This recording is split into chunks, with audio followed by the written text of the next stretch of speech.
I'm Meredith, 28, work in marketing. Have been doing the work for years to dismantle oppressive systems, particularly passionate about gender equality and calling out problematic behavior. Genuinely believe I'm making the world a better place through my activism. Monday morning team meeting. Coworker Jake suggests adjusting our campaign timeline. Actually, Jake, that's a pretty short-sighted approach that doesn't consider. He tries to explain his reasoning. I'm sorry. Are you mansplaining project management to me right now? Entire room goes silent. Jake just nods and says, Never mind. Your approach works fine. Feel vindicated that I shut down his obvious attempt to dominate the conversation. Later that week at family dinner, Brother Marcus mentions he's been feeling overwhelmed with work in his relationship. You know what, Marcus? Maybe instead of complaining, you could examine how your privilege has made you expect everything to be easy. He starts to respond about his actual struggles. Oh, please. Male fragility much? You literally have every advantage in society. He stops talking and just picks at his food. Mom changes subject awkwardly. Whatever. He needs to hear these truths, even if they make him uncomfortable. Friday night drinks with friend group. Thomas brings up an article about male suicide rates. Seriously, Thomas, we're really going to center men's problems right now. I just thought it was concerning that. Let me guess. You think feminism is somehow responsible for men's issues? Roll my eyes dramatically. Classic deflection from actual oppression. Maybe focus that energy on supporting women instead.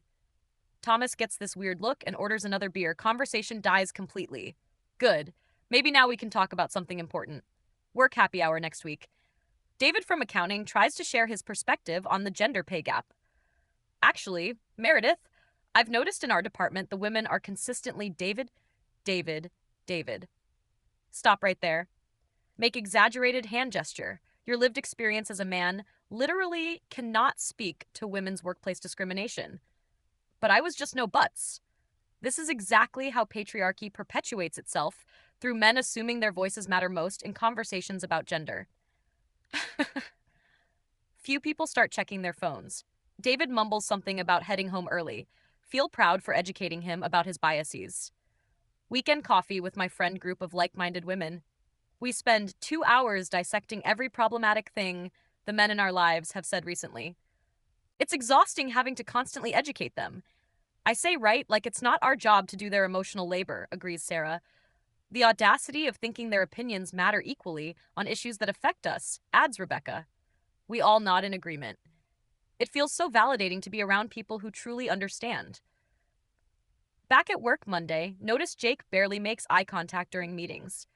When I ask his opinion on the new initiative, he just says, whatever you think is best. Weird, but probably means my feedback is finally getting through to him. He's learning not to take up so much space in conversations. Family barbecue that weekend. Marcus shows up but barely talks to me.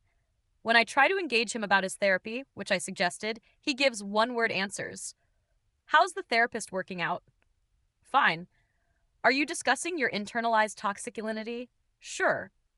This emotional unavailability is exactly what I mean about.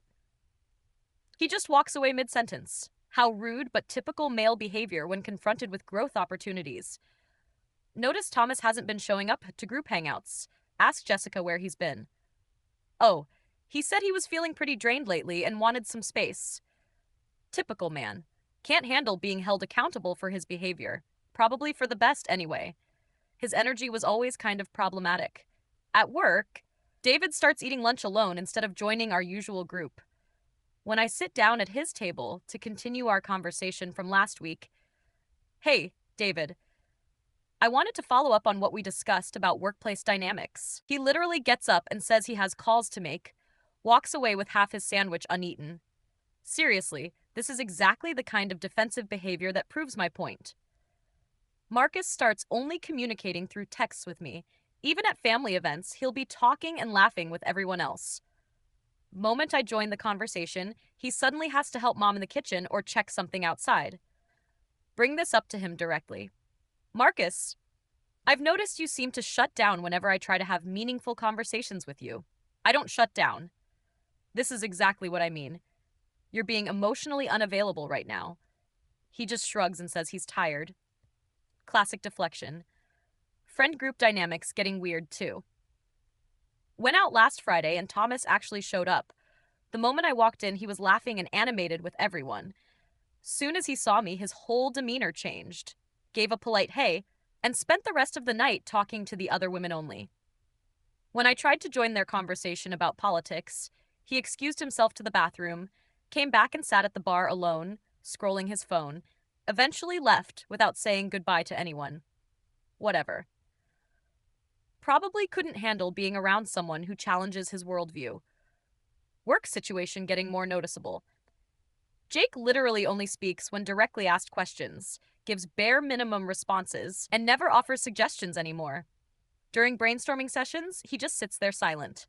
When our boss asks for his input, he says, I defer to Meredith's expertise. Finally, the recognition I deserve, but something feels off about his energy. David has started working with headphones on all day, when I need to collaborate with him.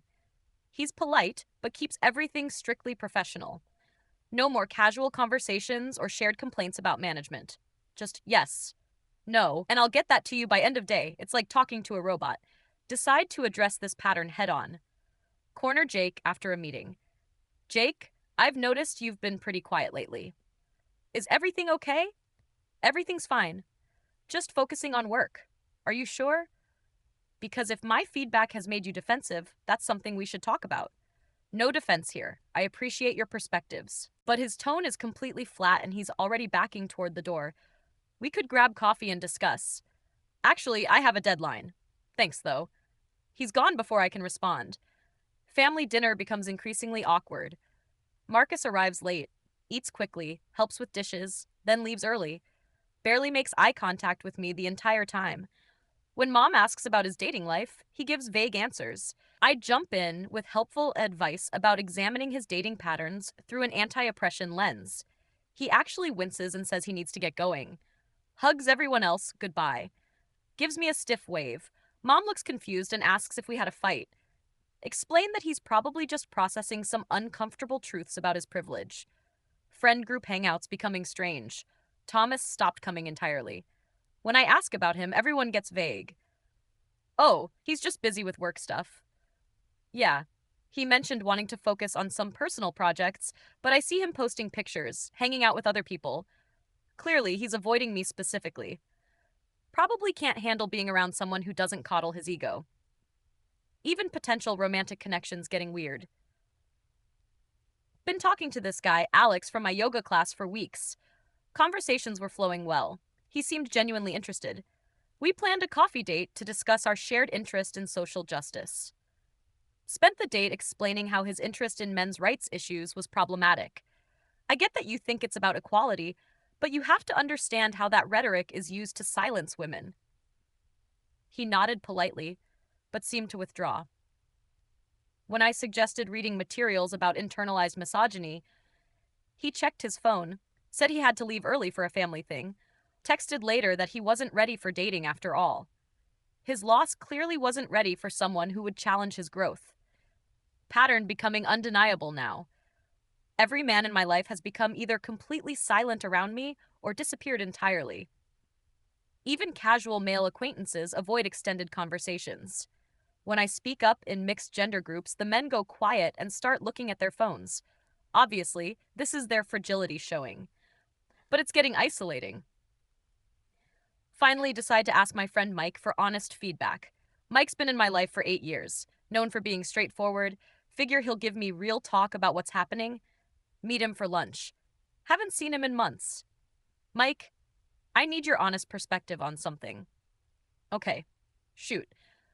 I've noticed that a lot of men in my life seem to be withdrawing lately, like they're uncomfortable around me. He gets this look like he's choosing his words carefully. What do you think is causing that? Well, I think it's probably their discomfort with being held accountable. You know how men get when their privilege is challenged. Mike is quiet for a long moment. Meredith, can I ask you something? Do you actually want my honest opinion or do you want me to agree with your theory? Of course, I want honesty. That's why I asked you, because in my experience, when you ask for opinions, you usually have the answer already figured out. Feel defensive immediately. That's not true. I'm open to feedback. Okay, can I talk for like 5 uninterrupted minutes? And you just listen. Agree. Even though his tone is making me uncomfortable. Meredith, I've watched you in action for years now, and I need to tell you something that's probably going to be hard to hear. Already feel myself preparing counter arguments, but stay quiet. The reason men are withdrawing from you isn't because they can't handle being challenged. It's because you've made it impossible to have actual conversations with you. What do you mean? You don't let people finish sentences. You assign motivations to everything we say. You dismiss our experiences before you even hear them. Starting to feel heated, but try to stay calm. I'm just calling out problematic behavior when I see it. No, Meredith, you're not calling out behavior. You're attacking people's character based on their gender. That's not snarbeum. See right there. I'm not done talking, and you're already formulating why I'm wrong. Feel my face get hot, but force myself to stay quiet. Do you remember when Thomas brought up male suicide rates? He was deflecting from women's issues. Was he or was he sharing something that genuinely concerned him, and you immediately made it about yourself? Starting to feel sick to my stomach. Think about Jake at work. Every time he offers an idea, you shut him down before hearing it. Then you call it mansplaining. But he was trying to dominate the conversation. How do you know that? Did you ask him, or did you just assume that's what was happening? Can't answer immediately because I'm realizing I never actually asked Meredith.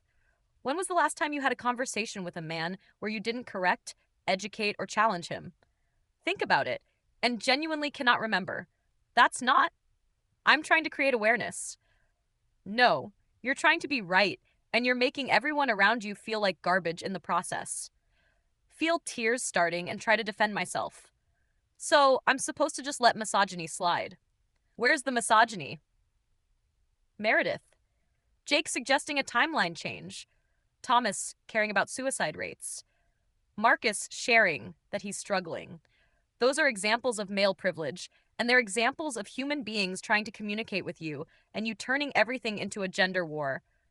Stomach is churning now. You want to know why your brother doesn't talk to you anymore because every conversation becomes a lecture about his privilege. He needs to examine his. He's working 2 jobs to pay off student loans and taking care of your aging grandmother while dealing with depression. What privilege exactly? Feel like I'm going to be sick. You want to know why Thomas stopped coming around? Because you laughed at him when he mentioned feeling isolated after his divorce. I didn't laugh at him. You literally said, "Welcome to how women feel all the time," and rolled your eyes. Realize with horror that I did do that. You want to know why David won't talk to you? Because you humiliated him in front of the entire happy hour group. I was educating him about workplace dynamics. You were performing your superiority at his expense. Meredith, I need you to really hear this next part. Feel like I'm dissociating, but force myself to focus. You've become a bully. You've become exactly the kind of person you claim to fight against. That's not teat. I'm fighting oppression. No, you're oppressing people. You're using social justice language as weapons to attack anyone who doesn't immediately submit to your worldview. Hands are literally shaking now. You've created an environment where men can't speak honestly around you without being attacked. So, what am I supposed to do? Just stay silent about injustice. What injustice? Meredith, show me one actual example of oppression from the men in your life. Open my mouth, but can't think of a single concrete example. That's what I thought. You've been fighting imaginary battles and treating real people like enemies. Feel completely raw and exposed. The men in your life didn't withdraw because they can't handle strong women. They withdrew because you made them feel like their thoughts, feelings, and experiences don't matter. But systemic oppression exists. Yes. But that doesn't mean every individual man is your oppressor. You're making Marcus feel like a villain for struggling with mental health. You're making Jake feel incompetent for having ideas. You're making Thomas feel like his pain doesn't count. Realize I'm crying and don't even know when it started. Mike, I never meant to hurt anyone. I know you didn't, but impact matters more than intent. What do I do? How do I fix this? You start by taking responsibility, full responsibility, not I'm sorry, but you need to understand just responsibility. And then you examine your own behavior instead of everyone else's. And you start listening to people instead of waiting for your turn to correct them. Spend the rest of lunch in silence, processing everything. Realize that every single interaction Mike described, I remember differently. In my memory, I was the reasonable one standing up to problematic behavior, but now I'm seeing how it must have looked from the other side, and it's horrifying. Drive home feeling completely shattered. Review every conversation I can remember from the past year. See them all differently now. Marcus trying to share his struggles. Me immediately making it about privilege. Jake offering work suggestions. Me shutting him down as mansplaining. Thomas expressing concern about male suicide. Me dismissing it as deflection. David trying to share observations. Me humiliating him publicly. Alex trying to discuss his interests. Me lecturing him about problematic thinking. Realized that in every single case I assumed negative intent. Assumed they were trying to dominate, deflect, or diminish. Never once considered they might just be communicating. Never once asked clarifying questions. Never once gave them the benefit of the doubt I demand for myself. Think about the friend group dynamics. How conversations would flow naturally until I arrived. How men would literally leave rooms when I entered. How they'd give one-word answers to my questions. Thought it was their fragility. Now realize it was self-preservation. They learned that anything they said around me would be weaponized against them. Remember the echo chamber conversations with my female friends? How we'd spend hours dissecting and criticizing the men in our lives? How we'd interpret everything through the least charitable lens possible? How we'd reinforce each other's victim narratives? Realize we were creating our own toxic environment, and I was the ringleader. Think about Alex from yoga class. How excited he seemed initially about our shared values. How his face fell when I started lecturing him about men's rights issues. He was probably trying to have a genuine conversation about equality. I immediately assumed he was the enemy. Drove away someone who might have been a real partner, someone who actually cared about justice issues. Spend the next week really observing my own behavior. Catch myself interrupting my female coworkers too. Notice how I assign motivations to people before they finish speaking. Realize I've been doing this to everyone, not just men. But the men bore the brunt because I saw them as inherently problematic. Try to reach out to Marcus. Text asking if we can talk. Takes him 2 days to respond with, sure. We meet for coffee and I can see how guarded he is. Marcus, I owe you an apology. Okay. I've been treating you like an enemy instead of my brother.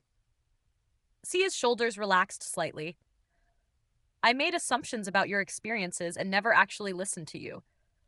I need you to know that I love you and I'm sorry for making you feel like your struggles don't matter. He's quiet for a long time. Meredith, I've been afraid to talk to you for months. I know. And that's on me. Every time I tried to share something with you, it became a lecture about my privilege. I know I was wrong. I stopped telling you about therapy because you kept trying to direct what I should work on. Feels sick hearing this. I stopped sharing about dating because you'd analyze every woman I mentioned like she was a victim of my toxic masculinity. I'm so sorry, Marcus. I love you too, but I felt like I couldn't be human around you. Like I had to be perfect or you'd attack me. We talk for 2 hours.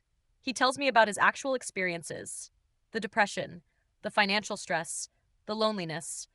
How my lectures made him feel like his pain was invalid because he's male. How he started avoiding family gatherings because he never knew what would set me off.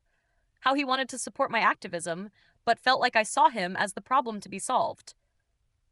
By the end, we're both crying, but it feels like the first real conversation we've had in years. Decide to reach out to Jake at work. Ask if he has time for coffee. Can see him tense up when I ask. Just coffee, no agenda. I owe you an apology. He looks confused but agrees. Meet at a neutral location away from work. Jake, I've been reflecting on my behavior and I realize I've been treating you unfairly. It's fine, Meredith. No, it's not fine. I've been shutting down your ideas before hearing them. I've been assuming negative intent when you were just trying to collaborate. I turned you into an adversary when you were trying to be a teammate. He's quiet for a moment. I stopped contributing in meetings because nothing I said was ever good enough. I know, and I'm sorry. I felt like you saw me as some kind of threat instead of a colleague. I did, and that was wrong. I started work because I never knew what would be problematic about my input. Hear the exhaustion in his voice. Realize how much emotional labor I put him through just by being his coworker. Jake, I don't expect forgiveness, but I want you to know I'm working on changing this behavior. I appreciate that, Meredith. Over the next few weeks, try to reach out to other men I've pushed away. David is polite, but clearly wants to keep things professional. Thomas is willing to talk, but keeps things surface level. Alex doesn't respond to my message at all. Realize some bridges may be permanently burned, and that's a consequence I have to live with. Start really examining my thought patterns.